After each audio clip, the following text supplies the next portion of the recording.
খোদাবান, সকল বন্ধুদের জন্য শুভকামনা করছি। খোদাবান, পুতিফার, বানু জুলেখা, হানিফার, মেনিসাবু সহ সকলকে হেদায়েত করো। খোদাবান, আমার মা জননীর রুহের মাগফিরাত কামনা করছি।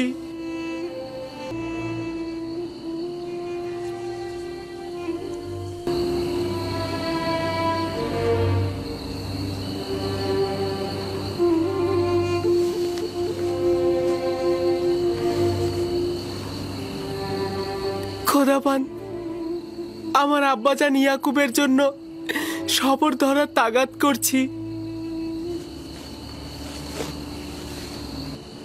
এই পিরানটি পরিধান করো আমার আব্বাজান।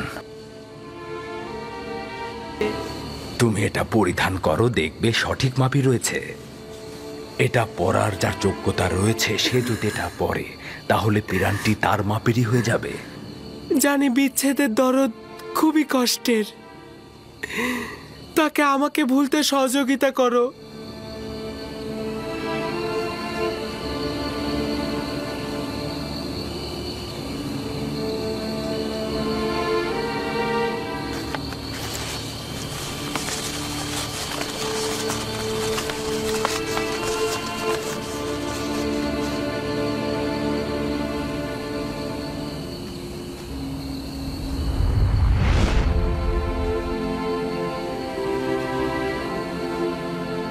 খোদাবন্দের নবী ইউসুফের প্রতি দরুদ। দরুদ খোদাবন্দের বার্তাবাহক ওহির ফেরেশতা। কি করছিলে তুমি? প্রিয় আব্বাজানের কাছে পত্র লিখছি। জনাব পুতিফারের কাছে তাগাদ করব যেন এই চিঠিটা আব্বাজানকে পৌঁছে দেন। না ইউসুফ, এখনো সময় অতিক্রম হয়নি। তোমার আব্বাজানেরও এই বিচ্ছেদ সহ্য করা উচিত। তাকে অবগত করলে কি হবে? অসংখ্য কারণ রয়েছে, তার মধ্যে একটি হচ্ছে তোমার সহোদরগণ। আচ্ছা, তোমার ভাইদের প্রতি কোনো আঘাত করার ইচ্ছে নেই তো ইউসুফ? কি আছে?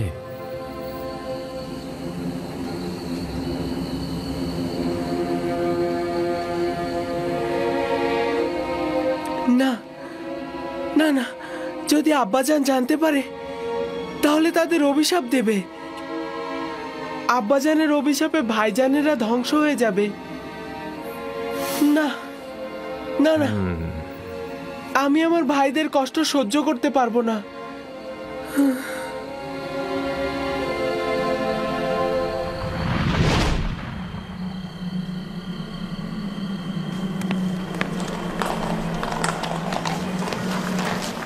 সিদ্ধান্ত হয়েছিল তোমাদের কোনো শস্য খেতে অথবা পাথরের খনিতে প্রেরণ করার, শুধু ইউজারশিপের কারণেই রক্ষা পেলে। আর ইউজারশিপের কারণেই গতকাল আলী জনাব পুতিফার আমাকে নির্দেশ দিয়েছেন তোমাদের উত্তম কোনো কাজে নিয়োজিত করতে।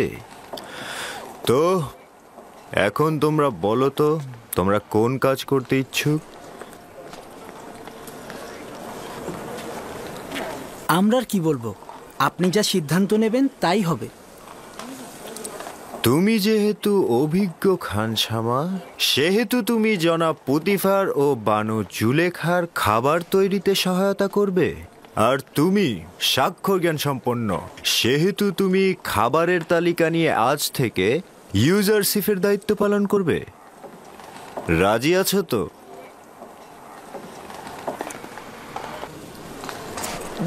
জনাব তত্ত্বাবধায়কের নিকট অনেক অনেক ধন্যবাদ ও শুকরিয়া আদায় করছি।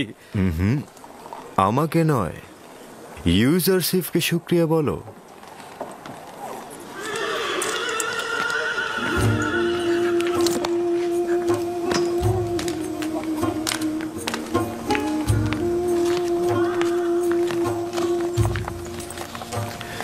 তোমার আর রান্নাঘরে যে কাজ নেই, ওরাই তোমার কাজ করে দেবে। তুমি আমার সঙ্গে এসো।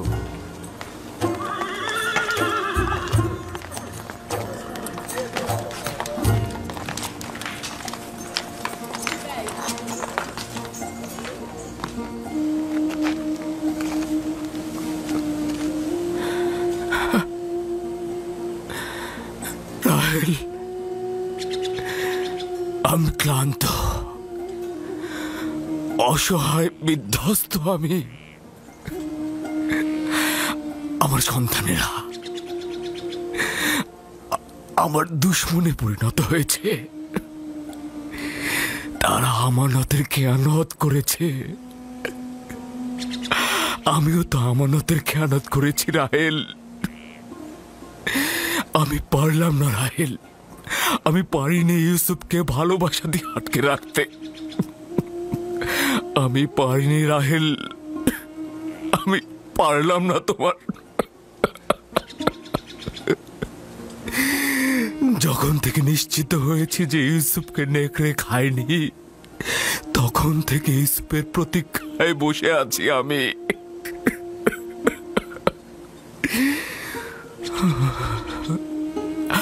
এমন তো না হয় যে ইউসুফকে হত্যা করা হয়েছে। তুমি ভালো বুঝতে পারবে রাহেল, তুমি তো পরকালের দুনিয়া থেকে সবকিছু পর্যবেক্ষণ করতে পারছো। শান্ত হও, মৃত্যু তোমার ইউসুফকে স্পর্শ করেনি। সালাম ভাইজান। তোমার উপর দরুদ ইয়াকুব নবী। তোমার ইউসুফ জীবিত, তার মৃত্যুর খবর মিথ্যে। সত্যি বলছেন ভাইজান? কোনো মৃত্যুই আমার অজানা নয়। ইউসুফকে তুমি পরপারে তালাশ করো না, ভালো হবে অন্য কোথাও তালাশ করে দেখো। তাই বেনিয়ামিন তোমার ভাই জিন্দা আছে, আমার ইউসুফ জীবিত আছে। আপনি আমাকে বলুন আমার ইউসুফ এখন কোথায় আছে? আমি শুধুমাত্র মৃত দুনিয়ার খবর রাখি।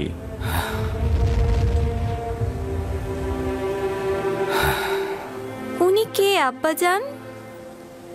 আজরাইল, উনি হচ্ছেন মৃতদের ফেরেশতা। আমি ভেবেছিলাম আজরাইল দেখতে অনেক ভয়ঙ্কর। সবার ক্ষেত্রে নয় আমার পুত্র। শুনেছ রাহেল, আমাদের ইউসুফ জীবিত আছে, ও মৃত্যুবরণ করেনি। আমি ওকে খুঁজে বের করব। আজকে যাই, সূর্য ডোবার আগে ফিরতে হবে। চলো আমার পুত্র।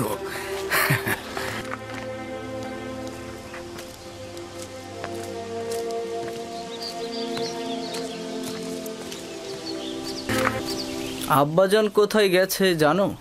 কোথায় আর যাবে, রাহেলের মাজার পরিদর্শনে গেছে। সে এখনো রাহেলকে আমাদের আম্মাজানের চাইতে বেশি ভালোবাসে।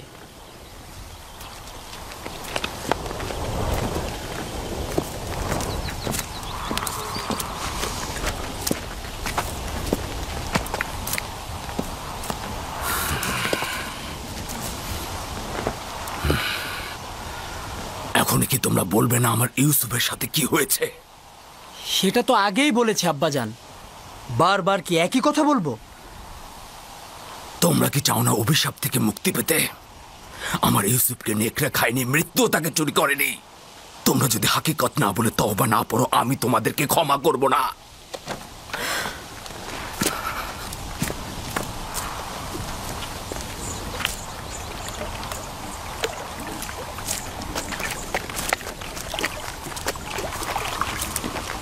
কোথায় গিয়েছিলে? আমার আম্মাজানের মাজারে। আব্বা ওইখানে বুঝতে পেরেছে যে ইউসুফ মারা যায়নি। শোনো, তোমার মা কি বলেছে যে তোমার ভাই মরে যায়নি? না, শুভ্র পোশাকের এক ব্যক্তি বলেছে। আব্বাজান বলেছে সে মৃত্যুর ফেরেশতা। পাগল হয়ে গেছে। তার কাজ হচ্ছে মরুচারী আর কল্পনা বিলাস। আপনারা পাগল হয়ে গেছেন, আপনারা মিথ্যা কথা বলেন। আমি আপনাদের পছন্দ করি না। ওই বেনিয়ামিন, ভাগ এখান থেকে।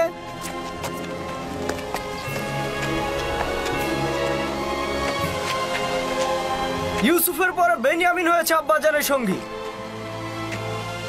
ইয়াহুদা, এখন আমরা কি করব? তুমি তো বলেছিলে সব ঠিক হয়ে যাবে, কিন্তু এখন তো সব ভুল প্রমাণিত হলো। ইউসুফের চলে যাওয়া এতদিন হয়ে গেল, কিন্তু আব্বাজান বিন্দু মাত্র দৃষ্টি দিল না আমাদের দিকে। এখন সে বেনিয়ামিনকে তার জায়গায় তুলে এনেছে।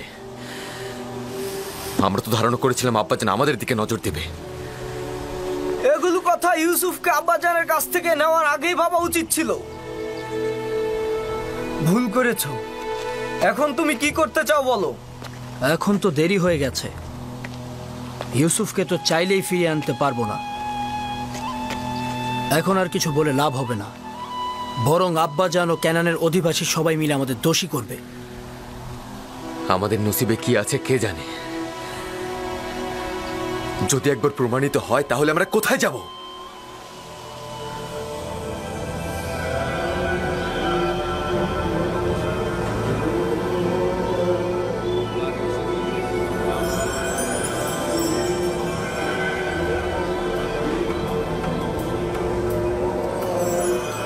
তাকে একজন আগন্তুক হিসেবে পরিচয় করিয়ে দিতে পারেন। বলবেন সে মহান খোদার দুশমন। তাকে এই ভূমি থেকে বিতাড়িত করার জন্য রাজমহলের ভূমিকা দরকার। একটা ভেড়া চড়ানো বালক রাজমহলের উপর, জনাব পুতিফারের উপর কি করে আধিপত্য বিস্তার করতে পারে? যে বালকটি গতকাল পর্যন্ত ভেড়ার বিষটা খেয়েছে, সে কিভাবে রাজমহলের পবিত্রতার সাথে অভ্যস্ত হতে পারে? আমি নিশ্চিত সে নাফরমানি করবে। পুরোহিতদের রাজমহলের অধিবাসীদের সাথে কথা বলতে বলবেন এবং তাদেরকে বুঝিয়ে বলতে বলবেন ইউজারসিফের জায়গা রাজমহল নয়।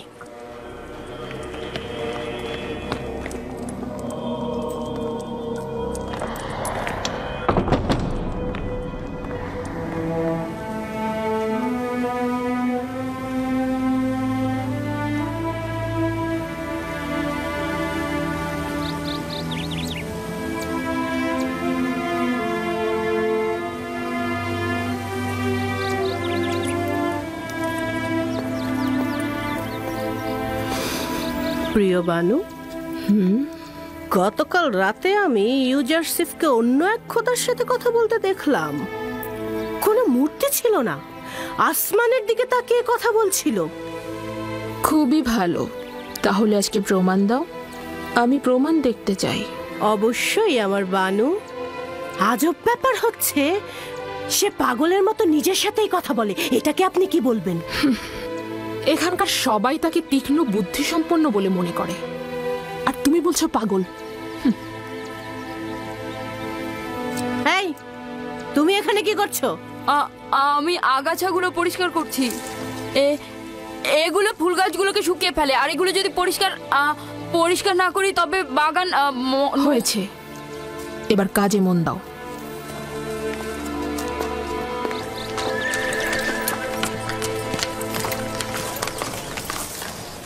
ইউজারসিফ, ইউজারসিফ, তুমি কোথায়? কি হয়েছে? আজ রাতে তোমার উপর নজর রাখা হবে। কে রাখবে? কারিমামা ও বানু জুলেখা। কারিমামা বলছিল তিনি দেখেছেন তুমি অন্য এক খোদার ইবাদত করছো, আর পুরোহিতরাও চাচ্ছে যেন তোমার উপর রাজমহলের সকলে খেপে যায়। সাবধানে থেকো, আমি যাই। ওইগুলো কি ছিঁড়েছো? তোমার জন্যই ছিঁড়তে হয়েছে। আমার? আমি তো তৃণভোজী নই, তাহলে তৃণ দিয়ে কি করবো? তা না, আমি তোমার জন্যই বাধ্য হয়েছি ছিঁড়তে। ঘুরে ফিরে তো সেটাই হলো। আরে বললাম তো, কথা শোনার জন্যই তো ছিঁড়তে হয়েছে।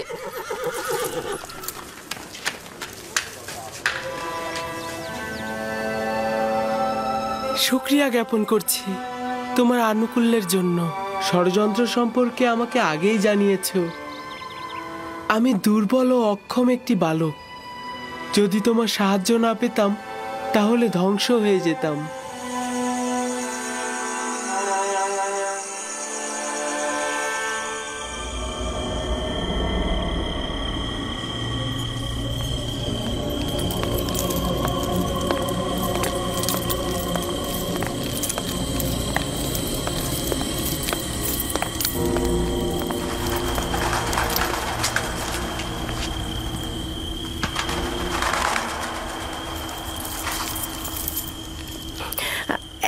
এখন ঘুমাচ্ছে, কিন্তু আমার মনে হয় সে মাঝরাতে উঠে নিজের খোদার প্রার্থনা করবে।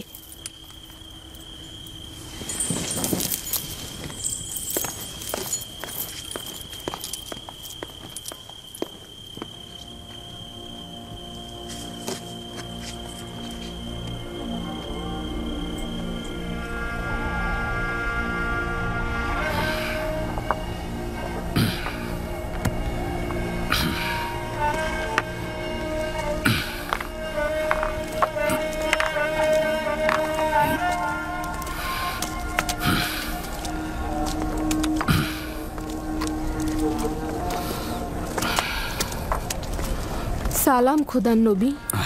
দরুদ তোমার উপর। আপনার সিদ্ধান্ত কি এটাই, আপনি এখানে থাকবেন? হ্যাঁ লিয়া, যদি খোদা চায় তো আমি সারা জীবন ইউসুফের জন্য এখানে অপেক্ষা করব।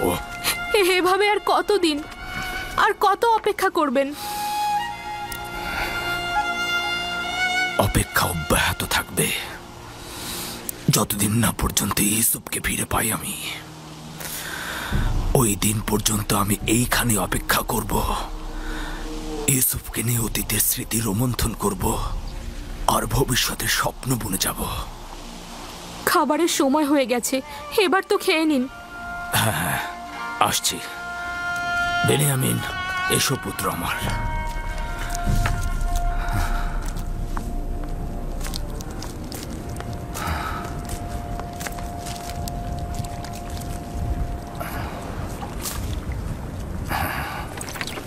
ইউজারসিফ কি ভিন্ন খোদার পূজারী? আপনি কিছু জানেন?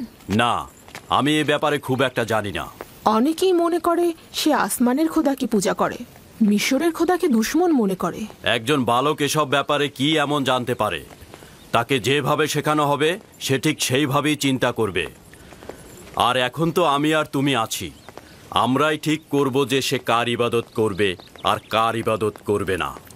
যদি চাও তার সঙ্গে আমুন খোদা নিয়ে কথা বলো, আর মন্দিরে যাবার সময় তাকে সঙ্গে করে নিয়ে যাও। আর এতে করে ও মিশরের আইন ও আমুন সম্পর্কে জানতে পারবে।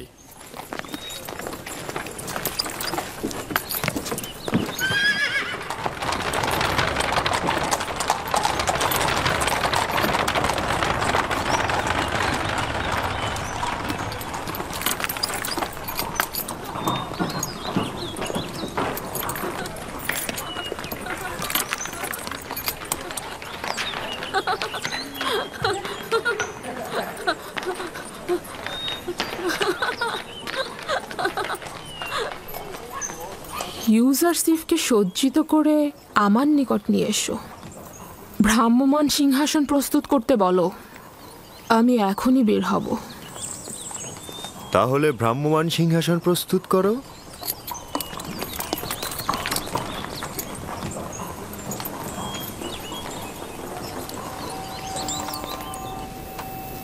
সব সময় এমন সাজসজ্জা করে পরিপাটি হয়ে থাকবে।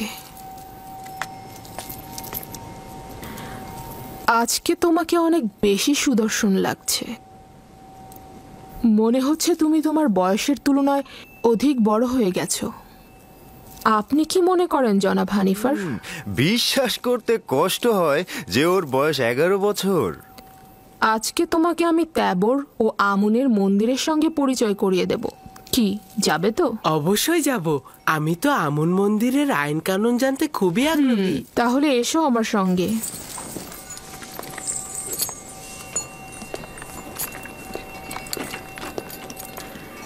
জুলেখা কি সত্যি সত্যি ইউজারসিফকে সন্তান বলে ভাবে, নাকি মুখেই বলে? নিজের কাজ করো।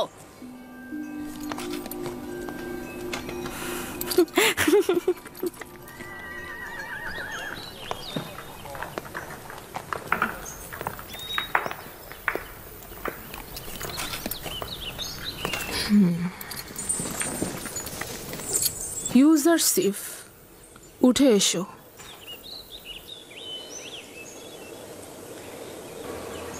আমাকে ক্ষমা করুন, আমি এটাতে করে শাওয়ার হতে পারবো না। কেন? ভ্রাম্যমান সিংহাসন কি পছন্দ করো না? আমি কারো কাঁধে শাওয়ার হওয়া পছন্দ করি না।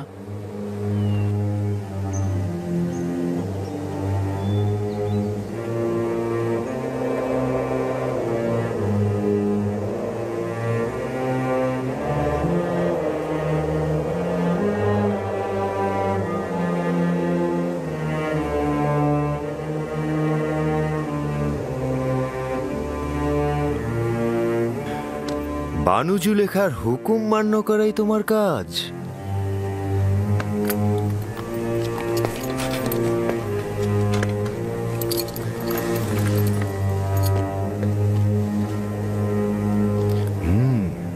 রওনা হও।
ওই যে পশ্চিম দিকটা দেখছো, ওটাকে বলা হয় মৃতদের দুনিয়া। মিশরে মৃত ব্যক্তিদের মমি করে নীলনদের পশ্চিমে সমাধি করা হয়। ওটা এক আজব দুনিয়া। আমরা মৃত ব্যক্তিদের সাথে পোশাক, স্মারক ও হরেক রকম খাবার দিয়ে সমাধি করি, যেন মৃত্যুর পরের জীবনটিকেও তারা উপভোগ করতে পারে। বিশেষ ব্যক্তিদের বেলায় অনেক সময় খেদমতদারকেও সঙ্গে দেয়া হয়ে থাকে। তার মানে দেহটা পচে যাওয়ার পরে এগুলো সবকিছু তারা করতে পারে? জানতাম যে তুমি এই প্রশ্নটা করবে। সাধারণ দাফনের ক্ষেত্রে দেহ পচে যায়, মমি করে রাখলে দেহ অক্ষত থাকে, এবং মিশরের মানুষ এটা বিশ্বাস করে যে মমি করা দেহে আত্মা পুনরায় প্রবেশ করে এবং সে আবার জীবিত হয়ে ওঠে। এই সময় সে সঙ্গে করে যা নিয়ে যায় মৃতদের দুনিয়ায় সে তা ব্যবহার করতে পারে। কবর ভেদ করে মৃত ব্যক্তিদের বের করে আনা যায় না। বাহিরের জিন্দেগির থেকে ভেতরের জিন্দেগিটাই অনেক ভালো।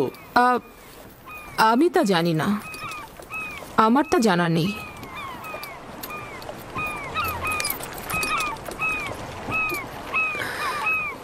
যদি আমরা এখানে বেশি সময় থাকি তাহলে বলুন না সিংহাসনটা নিচে নামাতে।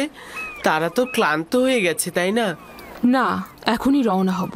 তারা অভ্যস্ত, এটা নিয়ে চিন্তিত হবার কিছু নেই। মন্দিরে চলো।